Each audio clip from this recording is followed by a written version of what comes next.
for it. Tank Davis and Shakur Stevenson has been rumored, not confirmed, rumored to be going down November 23rd. Um, Originally, it was supposed to be Lomachenko, apparently November 23rd, and that fell out. Lomachenko basically stating that he would step aside for Shakur, then also came out and said that, he's not mentally there at this point. So that fight did not go down. But apparently, I'm gonna show this real quick. Let me see if I can get a side by side of this, a better angle. Yeah, here we go. So Calvin Ford confirms that an offer will be sent to Shakur Stevenson to fight Tank Davis. We going to send you a contract with the money. That's how they wrote it. If they take it, they take it. It is what it is. We just seen what happened just now when Loma didn't take the fight. Shakur is one of the last of the big four. To tell you the truth. Him not him, what up? What's my take on this situation? If you take it, you take it. I mean, listen, guys, let's be honest. There's a lot of questions that have to be answered in the Shakur Stevenson situation. And one of those questions happens to be who's going to be promoting him? Who's he signing to? These are all questions that have not been answered. Also, at the same time, I don't believe he's going to take anything without having one of those situations in place. And at the end of the day, I don't know who's advising him, but he's speaking on what he would take, what he's willing to go for. I don't know. I mean, I think people need to stop jumping and jumping the gun, or even slow your horses. You know what I'm saying? This is coming from the same person, Calvin Ford, who said this isn't even the biggest fight for Tank at this point.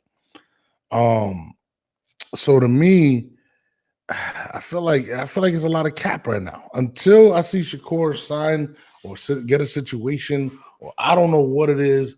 I don't believe that this is locked in. Now, I would like to see this fight, but coming off two subpar performances from Shakur Stevenson, I don't see this generating what they want at this point. Now, is Shakur desperate enough to take this fight to really to put himself in position or in that limelight to be the first person to defeat Gervonta Davis? I believe that is a possibility, but at the same time, business and business.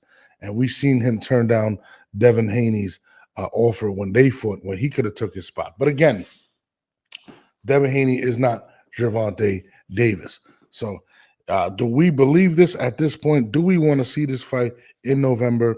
I think people do want to see this. I don't think it's as big as they would like it to have been because of the performances of Shakur Stevenson. So I don't necessarily believe that. And then another thing is this. We still got the fight that's coming up this weekend with Pitbull, right? And let's put this all into play right now. If Pitbull looks impressive this week, he's looked very impressive over his last few fights.